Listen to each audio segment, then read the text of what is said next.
Welcome to the Reasonable Christianity Podcast, a weekly podcast where you get to discover the truth claims, teachings, and practices of Christianity. Here's your host, Roland. A man sits across from someone he considers to be his older brother. They talk for about an hour. The young man walks away unconvinced. Not angry or hostile, just unconvinced. He goes home or goes to his studio and records a video. And in that video, he says something most Christians, if they are honest, do not know how to answer. He says, I don't like that guy. The Christian God is so personified and has some of the worst traits of human beings. Now, if you don't know who said that, that quote was said by Penuel the Black Pen. He is a South African voice, someone who I consider to have a sharp mind. He's I think, an honest man. And that one sentence is the beginning of a much longer conversation. And this is a conversation that I want to invite you to have with me today. Now, if you don't know yet, welcome to Reasonable Christianity. My name is Roland Albertus. And this is the first of a 4-part series of episodes called Responding to Penuel. Now, I'm just going to say a few things about what the series is. This isn't a takedown. This isn't my intent. I don't even think I have the capability to do a takedown. This is not culture war. I don't consider Penuel to be my enemy. I think he's asking real questions, and many modern people are asking the same questions. And sadly, the church as it is now, the institutional form at least, has too often answered these kinds of questions with slogans or with silence. So we won't do that. We will listen. We will take his objections seriously, and we will ask whether the conclusions he draws actually do follow from his observations. Now, in today's episode, which is the first episode of the 4-part series, we will deal with the God that Penuel rejects, the God of suffering, the God of judgment, the God of Job and the God of Abraham, also the God of free will and of hell. So let's begin where Penuel's objection to Christianity began. Listen to what he has to say. First and foremost, I realized I like this Jesus chap. It's pretty dope. There's a couple of dope guys in the Bible, to be honest. But more importantly, I realized I don't like and I don't identify with the Christian God. The person that you guys hail, the person that Jesus says, that is my Father, believe in him through me and you shall have eternal life. I was like, I don't like that guy. The Christian God is so personified and has some of the worst traits of human beings. Now, that statement is more important than most Christians realize. Notice where Penuel begins his rejection of Christianity. He doesn't begin with science or with archaeology. He doesn't even begin with the historicity of the resurrection of Jesus. He begins with morality.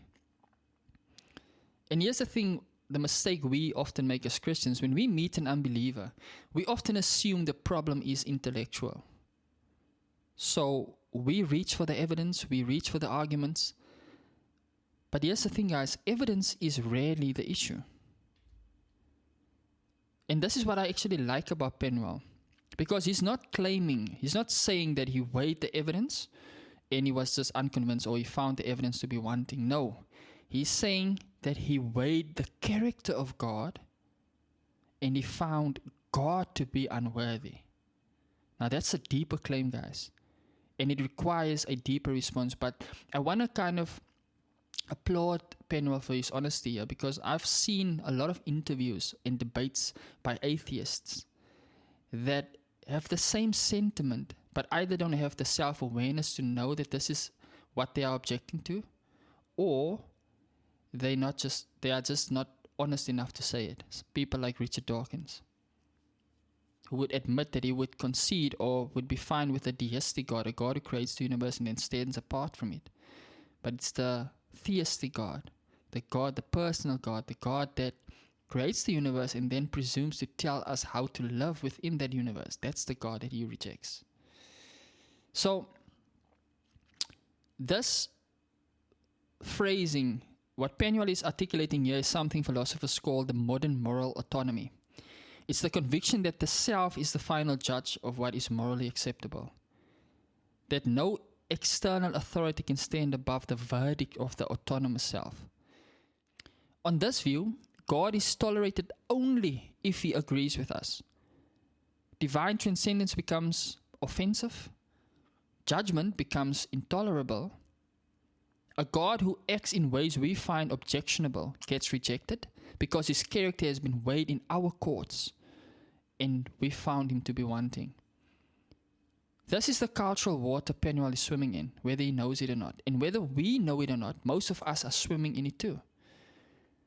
So it's important for us to object, to treat this objection seriously, but also to realize and to recognize that this is not a new objection.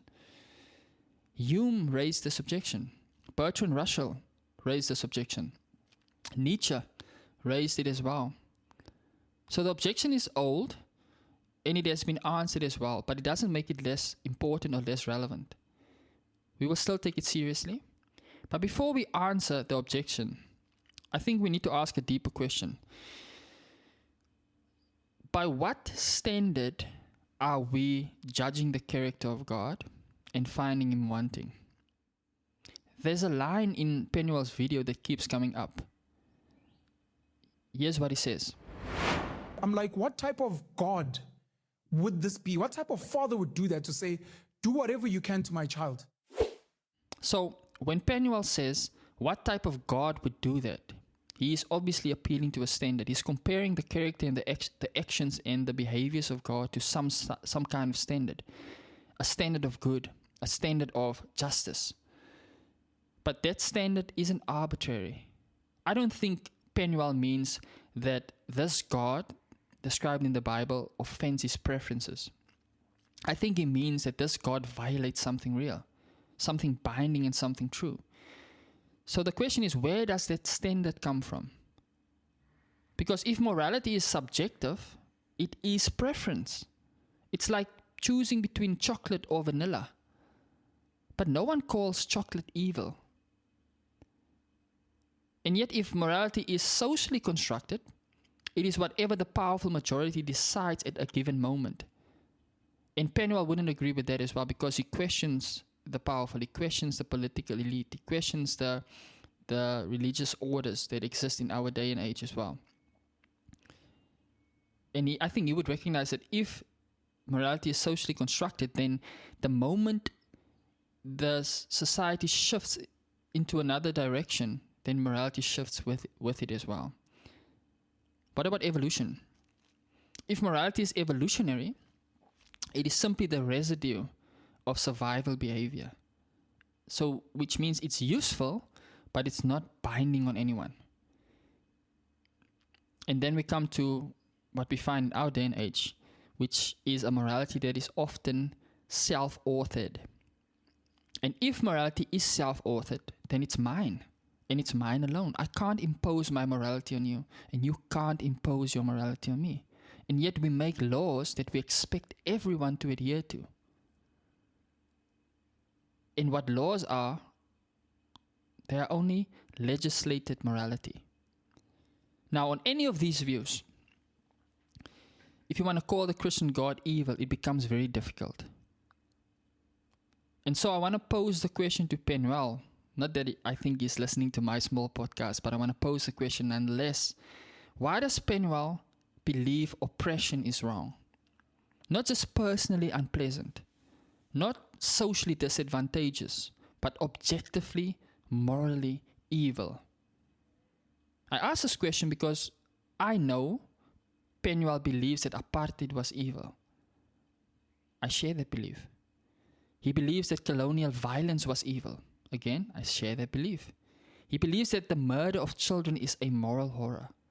I agree with him. But when you listen to his video, he doesn't just speak about these things as something he dislikes. He speaks about these things with fire, with outrage, with the conviction that something objectively wrong was done to real human beings who possess real dignity. And obviously, like I said, I agree with him. And that agreement has a foundation. C.S. Lewis puts it this way. He says, a man does not call a line crooked unless he has some idea of a straight line. So to say the Christian God is evil, to say that the Christian God is a crooked line, is to compare him to a standard, is to compare him to a straight line, a standard of justice, a standard of goodness. If morality is preference or construction, or evolution or self-authored, that standard simply does not exist. The only standard by which we can judge the actions and behaviors of another person is the standard of our own opinion. But the atheist often wants the moral architecture of the Christian universe without the God who built both the architecture and the universe. They want the categories of good and evil without the one who defined those categories. But guys, categories don't float. They rest on something. And we'll explore that a little bit later as well. For now, I want to make a clarification. I'm not saying atheists can't be moral. Obviously they can. I have known many atheists more morally serious than many Christians. You don't need to believe in God to know that murder is wrong.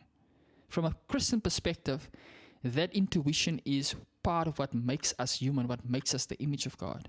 It's the residue of God's moral character in us, even in a fallen world. But the philosophical claim is different. The existence of moral knowledge and the binding nature of moral claims require a foundation. And that foundation is difficult to provide on a worldview that has reduced reality to matter, to motion, and self-generated consciousness. So Penuel's moral outrage is not an argument against God. When we follow that argument carefully, it's actually an argument for God. Again, if there is injustice, there must be a standard of justice. And that standard is what the Christian would argue is the nature of God. So, one more thing I want to add. Most people don't reject God because they ran the arguments and found them wanting. Like I mentioned in the beginning. Most people reject God because something happened. Something hurt. Suffering often shapes our perception. And injustice often shapes our theology.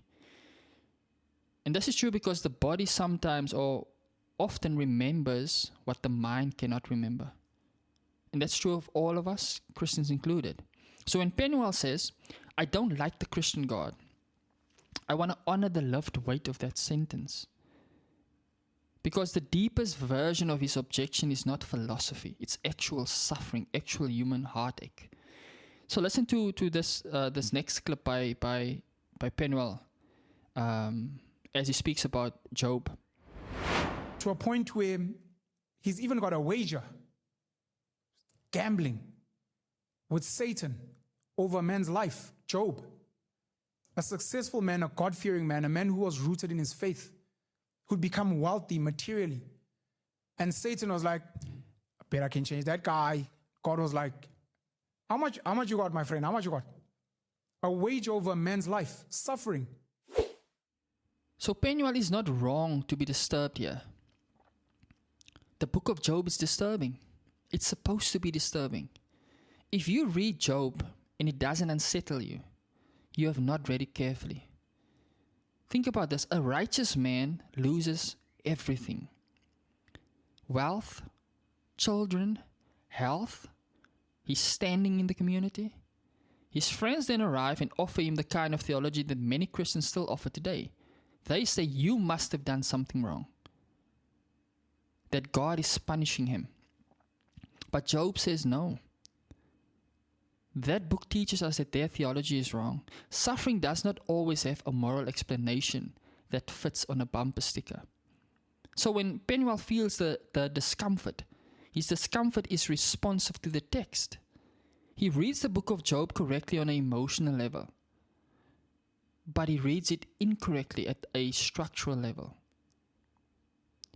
He needs to understand that Job belongs to a genre called wisdom literature.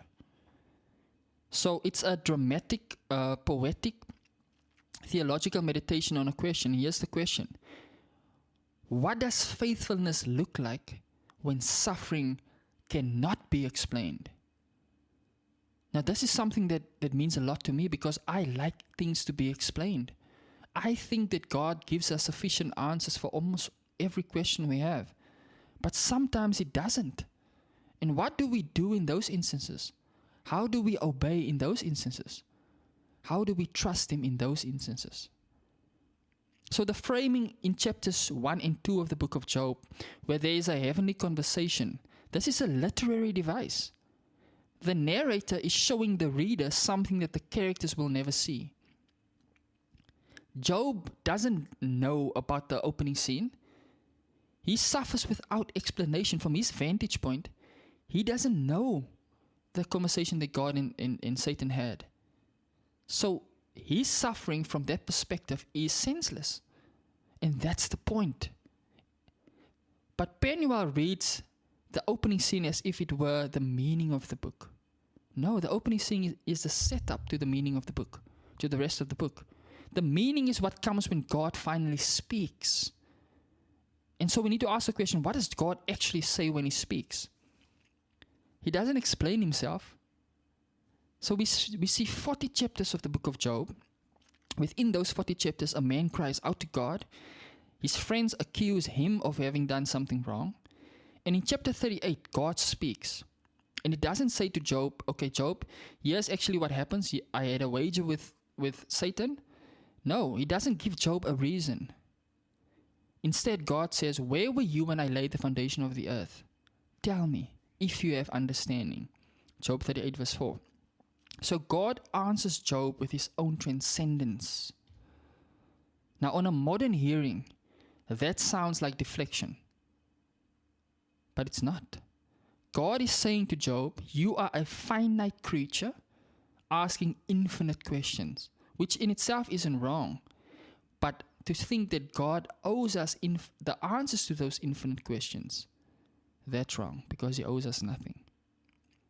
The God who governs galaxies, guys, the God who governs oceans, and the God who governs history, is not a God whose decisions can be audited by a creature who cannot comprehend the foundations of the world He stands on. It would be like if you were accused of murder and you came in front of a jury and the jury was made up of toddlers. How can those toddlers accurately judge your motives? How could they weigh the evidence, the facts correctly? No, we have a legal system, not in South Africa, but in for America, for example, a legal system where you are judged by a jury of your peers.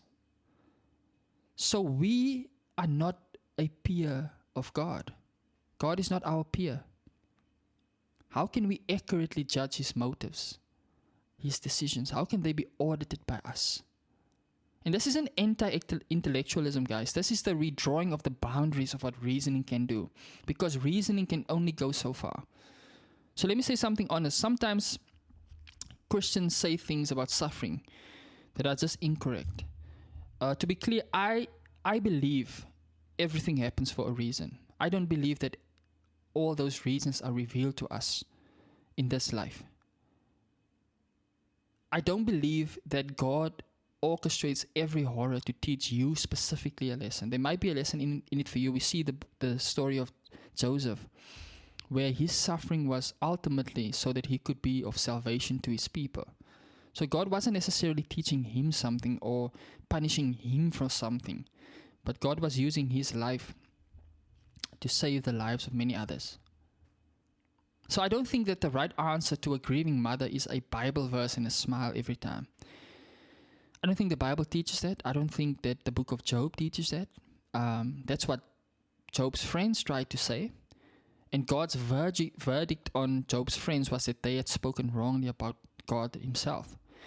So what the Bible teaches is actually much harder and much deeper. It teaches that suffering is real, that God is sovereign, and that we are finite beings living in a broken world, but yet that evil will be judged, and that history is moving toward redemption. But in the meantime, faith is sometimes a choice to trust a God whose ways we cannot fully see. And this is the answer that Job himself receives. Not an explanation, but the presence of God Himself. Now, let's move to another clip by Penuel, which I find interesting as well. The God of Lucifer, the God of Satan, where when things go wrong in his so-called creation, there is no accountability. I'm not aware of any Christian, I'm not aware of any religious leader, I'm not aware of scriptures in the Bible where God takes accountability for creating human beings and other creations that were flawed to a point where it would flood the world, to a point where people would worship idols, to a point where there's incest and prostitution. I want to leave loaded guns in my house and cocaine and thorns and tell my 3-year-old, you've got free will. And my child goes and takes the gun and shoots themselves or shoots someone or snorts cocaine. And then when I'm asked, dude, I'm like, hey, look, free will, dog. And then when that child grows up to become super successful, rich, I'm like, that's my child, boy. That's me. I struggle with that. That's the fundamental issue I have with Christianity and the Christian God. I think this is one of Penuel's sharpest analogies. It exposes what looks like a contradiction at the heart of the standard Christian answer to evil. The standard answer goes a little bit like this. God gave us free will. We misused it. Therefore, evil is our fault, not his. But Penuel says that is the move of a parent who would arm a toddler and then blame the toddler for the consequences. So here's what's true in that analogy. If the Christian view is that God created morally neutral adults and then abandoned them in a dangerous universe with no relationship, no discipleship, no covenant, then the analogy stands. I think it lands well. Because that would make God an irresponsible parent. But this is also a caricature. And sadly, some Christians have actually taught this. But that does not make it the Christian view. Christianity teaches that humans are covenant creatures. We are made in the image of God. We are designed for relationship and equipped with conscience. We are surrounded by revelation, and we are held accountable because love demands accountability. So when you love someone, you don't strap them to a chair and force their choices. You give them the dignity of moral agency. Then you walk with them through the consequences. You see, Genesis is not the story of a deity who walked away. That's deism. We are theists. We believe in a personal God. It is the story of God who walked with his people in the cool of day, gave them clear instruction, warned them against the consequences, and after the fall, he still didn't abandon them. He actually pursued them. So Alvin Plantinga calls this the free will defense. And it goes like this. A world that contains genuine moral freedom is more valuable than a world that does not. Freedom is the precondition of love. Love that is coerced is not love. Obedience that is programmed is not obedience. So if freedom is real, the misuse of freedom is also real. The misuse of freedom is what we call moral evil. You cannot have one without the possibility of the other. So the deepest Christian answer to why God allowed evil is that he wanted love. A father who removes all risk from his child's life has also removed all moral seriousness from his child's life. He has produced a doll or a robot, not a person. Now, obviously, when you take this analogy and we apply the free will defense, that's fine for adults. But what about children? What about cancer? What about earthquakes, natural disasters like the Western Cape flood? Those are not the consequences of someone's free choice. And in that case, we require a fuller picture. The fall introduced disorder into the whole created order. The world we live in is not the world as it was made. It is the world as it was broken. So Paul writes that the whole creation groans, and that's a structural claim about the state of the universe. Look at what Romans 8 verse 20-21 says. For the creation was subjected to futility, not willingly, but because of him who subjected it, in hope that the creation itself will be set free from its bondage to corruption and obtain the freedom of the glory of the children of God. So creation is broken. This is from a Christian worldview, a Christian perspective, to answer Penuel's objection. Creation will be redeemed. The present state is not the final state. The Christian does not say of natural evil that this is how it's supposed to be. The Christian says this is not how it was made, and this is not how it will remain. Penuel's toddler analogy has no relationship. In that analogy, the toddler has no relationship with the parent. But Adam walked with God. In his analogy, the toddler has no moral capacity, but Adam was a moral agent. In his analogy, obviously the toddler was harmed by the parent's negligence. But in Genesis, the harm came not from God's design, but from the violation of God's design. And so Penuel's toddler has no remedy. But the biblical picture is that God pursued Adam and Eve. He covenanted. He sent his son. So the story does not end with the gun on the floor. It ends with the father absorbing the consequences himself. Now let's move to Abraham and Isaac quickly. Look at what Penuel has to say about this. The type of God that would tease Abraham and say, no, I want you to slaughter your son. And then be like, psych, jokes. Actually, there's like a sheep over there. I was like, I don't identify with this, unfortunately. This is how Penuel describes Genesis chapter 22. Now his flippancy actually hides a serious objection. What kind of God commands a father to kill his son and revokes the command at the last second? Isn't that psychological torture dressed up as faith? Now, Genesis 22 is one of the hardest passages in the Bible. We have to admit that. The Jewish tradition calls it the Akedah, the binding. Commentators have wrestled with it for thousands of years. So if you are uncomfortable with it, you are in good company. And here is where it takes us if we read it as the original audience would have read it. There's a lot of things we can say exegetically about this passage, but I'm going to try and limit it to the kind of context of this discussion. In the ancient Near Eastern world, child sacrifice was not unusual. Now, this isn't a moral claim. I'm not saying it was good to sacrifice children. I'm saying it was the norm. The Canaanites practiced it. The Moabites practiced it. Carthaginians practiced it. So offering the most precious thing you had to a deity wasn't Abraham's invention.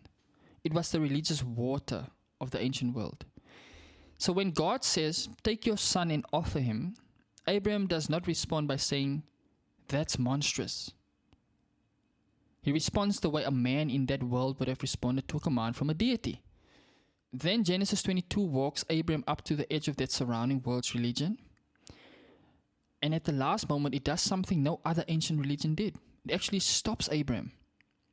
It says, do not lay your hand on the boy or do anything to him. For now, I know that you fear God, seeing you have not withheld your son, your only son, from me. Now, there's a lot that can be said there. Just in terms of the faith of Abraham, knowing that Isaac was the child of promise, which means that even if he were to sacrifice Isaac, the promise would still be fulfilled through Isaac. And how would that happen? Obviously through resurrection. But I don't want to go into that now. The point is, a ram is provided in the thicket, and that ram is offered in Isaac's place. So that's Genesis 22, verse 12 and onwards. And this is a foundational theological statement. Just culturally in that time, the God of Abraham is not like the gods of the nations.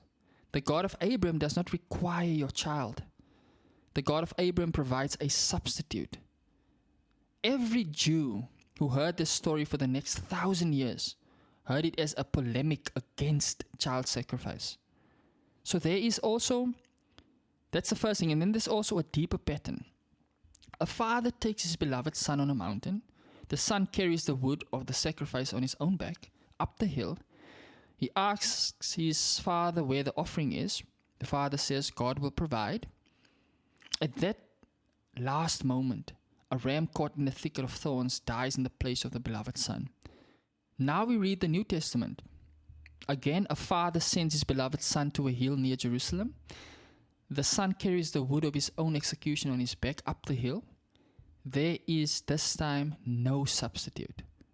So the son dies with thorns on his head. So Genesis 22 is not a story about a God who plays games with children. It is a story about a God who shows Abraham in advance what he himself is going to do for the world.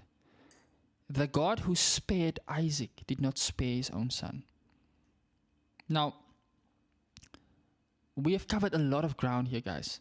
We've looked at the moral argument, we've looked at Job, free will, and even Abraham and Isaac. And underneath all of this is one question. Who has the authority to define reality? Not does suffering exist? Of course it exists.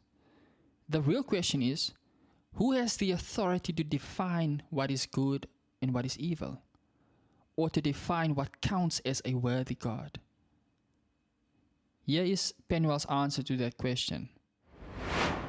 Where I am today is a form of consciousness, or a belief in a form of consciousness, being that my existence being here, my understanding of being here is born out of, let's call it the proverbial Big Bang, of me being born, consuming the world, understanding the world, asking questions, engaging, going to church, sitting with people, reading stuff, watching things, debating, etc. To wake up and accept that I'm here. To search for deeper answers of where do we come from? Why are we here? Where are we going? Which I believe religion and culture attempt to answer.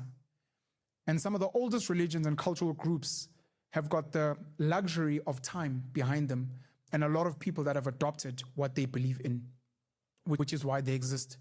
For some of us who believe in some level of consciousness, as it were, I've got my own belief system of Penuelism. Listen to what he's saying.